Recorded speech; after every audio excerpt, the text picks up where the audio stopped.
All right. Hi, Emily. Hi, Ashley. Thank you for coming and visiting me today, and I really appreciate you putting together your food log for me like I asked last week. Oh yeah, no problem. It's a lot of work. Did you have fun putting it together at all? Not really. Not really, no? No, I don't enjoy it tracking myself. Yeah. I just like to do my... Okay, so I actually went over your diet, and the reason why I had you do this is because I'm trying to find the hidden sugars in your diet. And Okay. the reason why I'm looking for those is because sugar influences the health of our oral cavity. Okay. And that's the way that it influences our oral cavity is by cavities. You do have some restorations on your teeth that show me that you've had fillings before and you are susceptible to the bacteria that causes cavities. Okay. Foods that we eat that have hidden sugars in them are things like ketchup, peanut butter, fruit, white rice, white bread, beer, wine, common things that we eat all the time. And my goal for you isn't for you to quit eating those things. I just want to give you some advice on what we can do to keep your teeth from being affected by those things. Okay? I didn't realize ketchup had sugar in it. Yeah, ketchup has a lot of sugar in it. Huh. It's like one of the highest sugar condiments there actually is. Interesting. Yeah. All right. So how to detect these hidden sugars are if you go grocery shopping and you flip over the back of a food label, you'll look under the carbohydrates, and that's going to tell you all of the carbohydrates in the food product. But then it's also going to break it down into fibers and sugars. And in the area where it says sugars, that's going to tell you the amount of those carbohydrates are actually the simple sugars in there. Okay. And those are the ones we want to watch out for. I'm not a nutritionist or a dietitian, but we want to kind of keep those low. A goal I try to tell people is to try to keep your sugar intake between like 15 grams and 25 grams a day. What does sugar do? Sugar affects our body kind of in negative ways. The bacteria eats off of that. I did notice that your total sugars that you're getting a day are the extra sugars on top of the carbohydrates is about 33 grams, so you're a little bit over what is ideal for the intake. Another thing I wanted to talk about is how often you're eating. You're eating like 3 meals a day, which is nice, so you're not constantly snacking all day, which the snacking is going to feed the bacteria that's in your mouth. Okay. And cause an atmosphere for that bacteria to create what is called like a biofilm. It's just kind of this like plaquey layer that you would notice that kind of thin white stuff on your teeth, and then that adheres to your tooth. And then once the bacteria kind of starts to live there and form that biofilm, this acid byproduct forms from the bacteria living there. And the acid, what it does is it changes the pH of our tooth enamel, and it starts to break down our tooth structure, and that's when a cavity starts to form. Okay. There is So the more sugar I eat, the more my teeth get break down? Yep. So we my goodness, what can I do to help that? So we want to kind of incorporate some things that is constantly rinsing our mouth out and remineralizing our teeth and bringing our normal pH balance back to. Well, I always drink when I eat. You do, and I notice you drink a lot of beer and wine, and those have sugars too. How's your water intake? I drink water sometimes. Okay. So if we're constantly drinking and sipping water throughout the day, that is replenishing our saliva, which is a buffer for our teeth. So if you could, obviously I wouldn't ask you to quit drinking your beer, your wine, or your pop, but if you could just incorporate more water into your diet, do you think that would be something that you could do? I think that's something I could probably, if I make a conscious effort. Yeah, it's all about just preventing the cavities. Because I don't want cavities, I don't like injections. Yeah. And another thing is we have this thing that we call the 20-minute rule of that acid production I was talking about. And what that means is you eat a carbohydrate that ferments on your teeth. This 20-minute rule is you have 20 minutes to replenish the pH in your mouth to prevent that decay from happening. So let's say you eat your chocolate Hershey bar, and that's fine, it's great, and you enjoyed it. Within that 20 minutes, we want to rinse that bacteria off. We want to have a sip of water. We want to floss. We maybe want to do like a fluoride rinse or something like that. And we also want to be conscious we're doing this every time we eat, not just with the common known sugars like chocolate bars. Do I have to brush my teeth like right after I eat, No, or should I wait? You should wait within that, like I said, that 20 minutes is what you want to do. I want to brush within 20 minutes? You could brush if you wanted to. I mean, brushing, flossing, water, Listerine.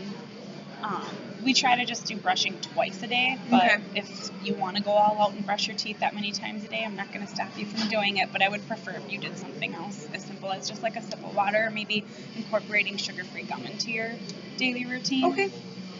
All right. And then another thing I wanted to talk to you about is there's 4 factors that are involved in the development of caries. It's our natural microorganisms in our mouth. Can you explain to me what caries is? Caries are cavities. I'm sorry. Okay. I thought you were talking about my friend. No. So we have the microorganisms that we naturally have in our teeth. We have our saliva, we have our tooth resistance, and then the food we eat. And all 4 of those factors play a role on dental cavities. So if you have current fillings and restorations, so that kind of tells me that you, like I said, are susceptible to that acid formation and the breakdown and wear and tear of your enamel. And I don't want to progress that or cause you more fillings. So I really want to start incorporating these things that I'm talking about to kind of remineralize your teeth and rebuffer your teeth. Okay. So am I at like what kind of risk am I at for getting cavities? So we went over your camera assessment last week, and we talked about your risk. You were at more of a moderate risk because you don't snack as often, and you kind of eat and sip and everything all in one sitting rather than doing it throughout the day. Okay. The only reason why I put you at the moderate is because of your history of the fillings you have, and also because of the amount of sugar that's in your diet. Okay. And we don't want to raise that risk to a higher. We'd either like to keep it at moderate, or even, the goal is to bring it to a lower risk. Okay. Okay? All right. So I noticed also that we discussed your periodontal status last week, and I wanted to go over that again with you. You don't have any bone loss, which is great. And what the bone loss can attribute to is, the wear and tear of your tooth structures and kind of holding your tooth in place. Okay. You haven't gotten there yet, so I commend you for that. You've taken really good care of your teeth thus far, but you do have gingivitis, and that is the early signs of periodontal disease. But the great thing about gingivitis is you can reverse that. Oh, cool. So, the way you can reverse that is with all of the care that we've been talking about, the factors with your diet, what does the diet do for my mouth? The sugar? Yeah. So if you're eating the sugar all day, or you're constantly adding sugar to your diet, and you're going to be eating that stuff, it's going to feed the bacteria in your mouth, and it's going to play a role in your cavities. If you keep having that bacteria in your mouth, eventually it's going to start attacking the bone structure and the ligaments that hold your teeth in place. With the inflammation you have going on from the gingivitis, that is telling me that you have active bacteria in your mouth, and not the good kind that we want. It's a foreign bacteria, and we want to get that out so we can reduce your risk, and it doesn't advance into a higher level where it's attacking your bone structure. Okay? All right, so after everything that we've talked about today, if I were to have you explain this to a friend or somebody else, what are some kind of takeaways you got from today? That there's sugars in a lot of foods that we wouldn't even think about. And that sugar, I would tell my friend that she should probably not eat as much sugar because it could damage her tooth structure. Okay. Yeah, and if you are going to eat sugar, just to help so that sugar's not sitting on your teeth, maybe rinse out a little bit more. Yeah. Okay. So what would happen if I decreased the sugar in my diet and started eating a little bit healthier?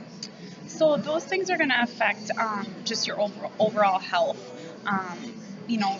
Another thing I wanted to point out is because you're not eating enough calories. That tells me that you're also not getting the right nutrients and minerals in your diet. Okay. We need those to help fight infection.